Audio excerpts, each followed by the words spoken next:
വൈറ്റമിനുകളാലും മിനറൽസാലും സമ്പുഷ്ടമായ മുരിങ്ങയില. പക്ഷേ കർക്കിടക മാസത്തിൽ കഴിച്ചുകൂടാന്ന് പറയും. എന്തോ അതിൽ വിഷം, ഏതോ ഒരു ദിവസം വിഷം ഉണ്ടാകുമെന്നും അത് ഏത് ദിവസമാണെന്ന് നമുക്ക് പറയാൻ പറ്റാത്തത് കൊണ്ട് കർക്കിടക മാസത്തിൽ മുരിങ്ങയില നമ്മൾ കഴിക്കാറില്ല.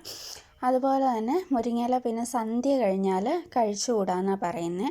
ഇതിൻ്റെയൊക്കെ പുറകിലുള്ള ശാസ്ത്രമൊന്നും ചോദിച്ചാൽ എനിക്ക് അത്ര വശമായിട്ട് പറഞ്ഞു തരാൻ അറിയില്ല. നമ്മൾ പറഞ്ഞും കേട്ടും അത് പാലിച്ചു പോന്നു. പണ്ടൊക്കെ ഓരോരുത്തർ പറയുന്നതിൽ എന്തെങ്കിലുമൊക്കെ കാരണം കാണുമല്ലോ. അപ്പോൾ അത് മുഴുവൻ ശരിയാണെന്നൊന്നും ഞാൻ പറയുന്നില്ല, എങ്കിലും ചെറിയ കാരണങ്ങൾ കാണും.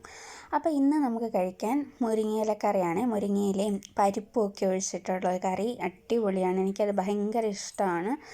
മുരിങ്ങയില കറിയാകുമ്പം അതിന് വലിയ മുരിങ്ങയിലയുടെ കയ്പ്പ് അങ്ങനെ ആ ഒരു ടേസ്റ്റ് ചവർപ്പൊന്നും വരില്ല. മുരിങ്ങയില കറിയാകുമ്പം അടിപൊളിയാണ് കഴിക്കാൻ. എത്ര വേണേലും ചോറ് കഴിക്കും. അപ്പം ഇന്നേക്ക് ഇത്രയേ ഉള്ളൂ. അടുത്ത വീഡിയോ കാണാം. ബൈ.